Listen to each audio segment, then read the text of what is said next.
और दिल की आंख को खोलकर अल्लाह अल्लाह की सदाएं लगाएं, अल्लाह अल्लाह के नारे लगाएं, अपने दिल को बेदार करें कि अल्लाह कौन है। अल्लाह जो है बहुत जबरदस्त कुव्वत वाला। अल्लाह की बड़ाई करें, नबी ने जो अखलाक बताए उस अखलाक से अपने आप को आरास्ता करें।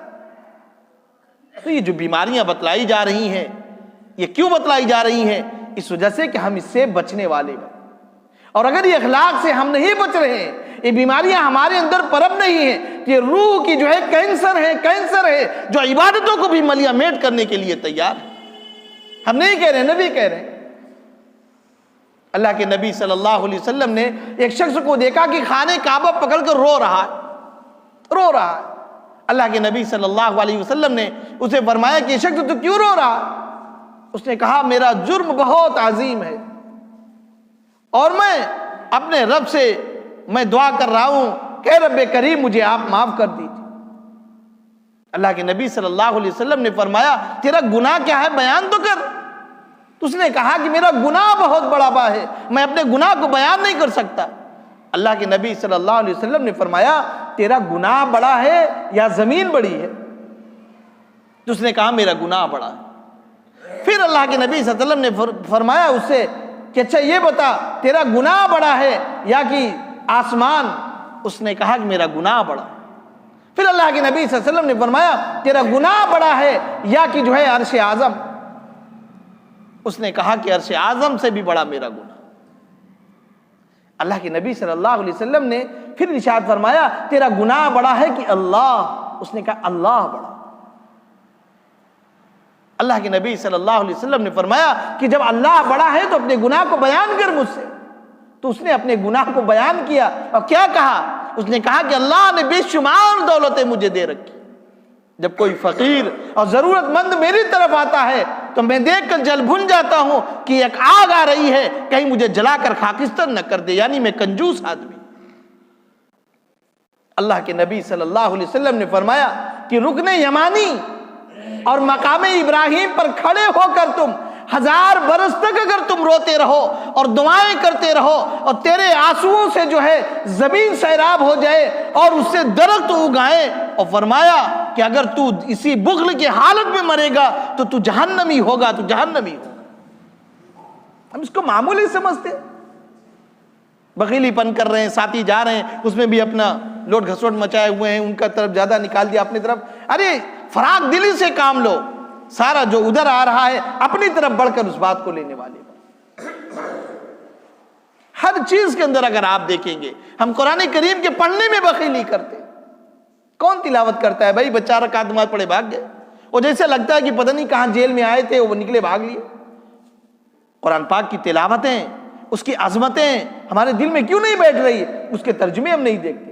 रब क्या कह रहा है हमसे?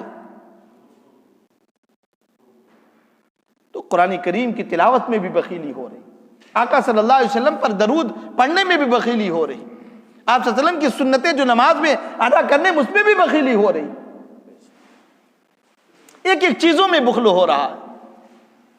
तो अगर जब ये बुखल का मामला यूं ही बढ़ता रहेगा तो हम अल्लाह से करीब हो पाएंगे कि अल्लाह से दूर होते चले?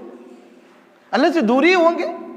तो हमें इस बात की जरूरत है मेरे भाइयों कि हम अपने आप को अल्लाह से करीब करने वाले बन जाए, अल्लाह से करीब करने वाले बन जाए, और अपने दिल में सोच लें कि बुखल को जो है मिटाएंगे, अल्लाह के जो हुकूक हैं पूरा अदा करेंगे, अल्लाह के जो हुकूक हैं पूरा अदा करेंगे। हज फर्ज है तो अदा करने के लिए निकल जाएंगे। कुव्वते मुमक्किना कुव्वते मुयस्सरा, यानी इतना पैसा अगर हमारे पास है कि हम खाने काबा जाकर वापस आ सकते हैं और घर वालों का खर्च चल सकता है तो फौरन हज के लिए रवाना हो जाए। अगर मगर मत कीजिए उसके अंदर, ये भी बुखल हो रहा, बहुत बड़ा बुखल हो रहा। अभी बैठे हुए हैं, बुढ़ापा देख रहे हैं, कितनी जो है जवानों की लाशें अभी जल्द ही कब्रों में जाकर दफन हो चुकी, और कितने जो है बूढ़े अभी अपने चारपाइयों पे बैठे रगड़ रहे हैं, उनकी जो है जानें नहीं निकल रही हैं। और हम इस चक्कर में एक बुढ़ापा आएगा, फरमाया कि अपनी सेहत को कमजोरी आने से पहले पहले इसको गनीमत समझ ले, इसको अल्लाह के काम में लगा दीजिए। अल्लाह ताला ने जिसको माल दिया है, उसके पास पैसा ज्यादा है, वो उम्रे न करने जाए, उसको चाहिए पहले हज करे, हज फर्ज है।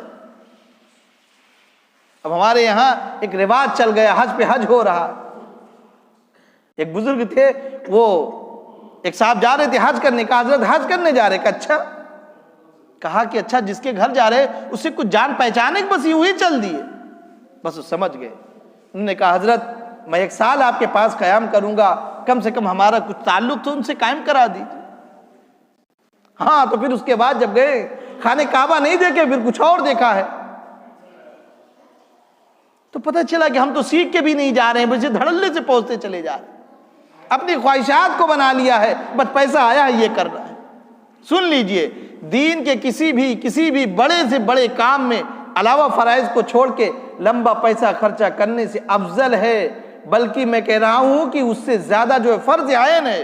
और फर्ज आयन मैं नहीं कह रहा हूं, कुरान कह रहा है, अपने नफ्स की इस्लाह फर्ज आयन है।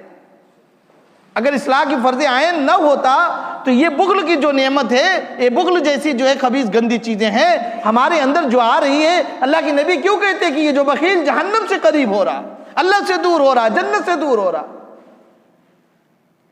और जब अल्लाह वालों से अल्लाह की मोहब्बत सीखेंगे, अल्लाह वालों से अल्लाह की मारिफत सीखेंगे, नबी के तरीके पर मन मिटना सीखेंगे, तो अब मजा आएगा सारी चीजों के।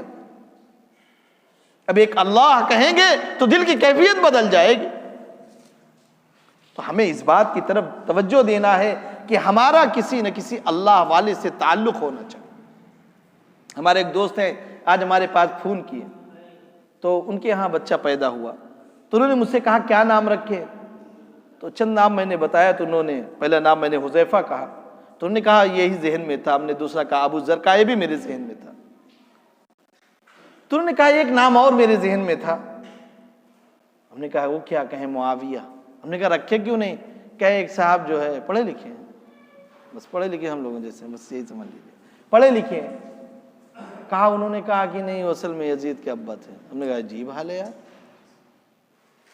हमने कहा मियाँ गौर से सुन लीजिए, नदीम को नहीं किसी और एक को जिसको अच्छा आप समझते हो, अल्लाह से मशवरा करके एक आलिम से अपना राब्ता बनाइए जो आपकी दीनी जरूरतें पूरी कर रहा। नहीं वरना तबाही के दहाने पर जाएंगे, कोई कुछ बताएगा, कोई कुछ बताएगा। ये हो रहा है, कोई दूसरा नहीं बता रहा, हमारे ही में से बता रहे।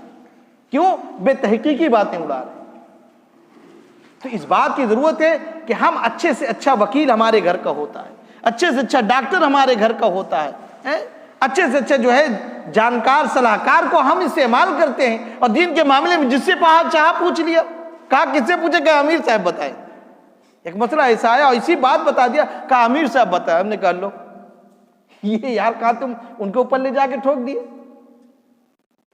तो ये नहीं मेरे भाइयों दोस्तों, हर बात को सीखने की जरूरत है, हर बात को सीखने की जरूरत है। हमारा पैसा हमारे इस्लाह पर खर्च हो रहा, हमारी तामीर निहायत जरूरी है। जैसे हमारे पैसे कहाँ खर्च हो रहे? हमारे मकानों पे खर्च हो रहे, हमारी शादियों पे खर्च हो रहे, और बस आया गया खत्म, कहानी, कुछ नहीं हुआ। हमारे पैसे हमारे तालीम पे खर्च होने चाहिए। आप अपने बच्चों को अल्लाह वाला बनाइए और डॉक्टर इंजीनियर भी बनाइए। कौन रोकता है डॉक्टर इंजीनियर बनाने से? आप अपने बच्चों को अच्छे से अच्छी तालीम दीजिए, अच्छे से अच्छे इंग्लिश मीडियम में डालिए, लेकिन ध्यान इसको दीजिए कि इस्लामी की होना चाहिए। आप तलाश करेंगे तो अल्लाह ताला मिला देंगे, ऐसा नहीं है कि नहीं मिल सकती। इसी पे एक वाकया सुना है कि अल्लाह ताला हर चीज मिला देती है। बहुत वाकयात है, मैं सिर्फ एक मुख्तसर बताता हूं। एक शख्स था, वो रोजाना बेचारा एक गरीब आदमी था, अब वो अल्लाह तबारक व तआला से जो दुआएं करता, इस्तिग़फ़ार की कसरत करता रहता था। तो हुआ ये कि वो शख्स ये दुआ करता था कि ए अल्लाह इमाम अहमद इब्न हम्बल से मिला दीजिए। इमाम अहमद इब्न हम्बल किसी दूसरे मुल्क में हो, किसी दूसरे मुल्क में, ये दुआएं करता रहता था। उनकी तक़वा की तहारत का चर्चा था, अल्लाह इमाम अहमद इब्न हम्बल से मिला दे। लेकिन घर का आदमी ऐसा था, बेचारा कहीं जा नहीं सकता था। हजरत इमाम अहमद इब्न हम्बल रहमतुल्लाह अलैह उसी की बस्ती में और बस्ती के करीब, जो उसके घर के करीब मस्जिद थी, वहां पर पहुंचे। और इमाम अहमद इब्न हम्बल रहमतुल्लाह अलैह चाह रहे थे कि मस्जिद में क़याम करें, लेकिन लोगों ने मना कर दिया कि क़याम यहां पर मत कीजिए। लोग पहचानते ही नहीं थे कि इमाम अहमद इब्न हम्बल है। अब जब बड़ी नोक झोंक हुई, कुछ लोग कहे रुको, कुछ नहीं रुको, बल्कि यहां तक कि उठा के आपको बाहर ढकेल दिया गया, आप निकल गए खामोशी से, आपने जाहिर नहीं किया मैं कौन। और आप वहीं जो है चबूतरे पे बैठना चाहे मस्जिद के, तो वहां से भी हटा दिया लोगों, कहा नहीं यहां भी नहीं रुकना। तो उसी नमाजी में से एक नमाजी था, वो आया और उसने कहा कि आप मेरे घर चलिए, वहां तशरीफ ले चलिए। कहा अच्छा। हजरत इमाम अहमद इब्न हंबल रहमतुल्लाह अलैह उसके घर गए, वो खाना भी खिलाया और सब कुछ, और इस्तिग़फ़ार की कसरत वो कर रहा था। हजरत इमाम अहमद इब्न हंबल रहमतुल्लाह अलैह ने फरमाया कि तुम जो इस्तिग़फ़ार की कसरत करते हो, कभी इसके कोई फ़वाइद देखा तुमने? उसने कहा हजरत इसका फ़ायदा तो इतना है, पूरी ज़िंदगी का काम मेरा इसी से बन रहा है, सारी दुआएं अल्लाह कबूल कर रहे हैं, दुनिया की सारी दौलतें, सारे चैन और सुख अल्लाह हमें दे रहे हैं। कहा सिर्फ एक दुआ मेरी बाकी है। कहा वो क्या? कहा इमाम अहमद इब्न हंबल से मार खिलाते हुए लाकर पहुंचा दिया। इमाम अहमद इब्न हंबल रोने लगे, फरमाया कि अल्लाह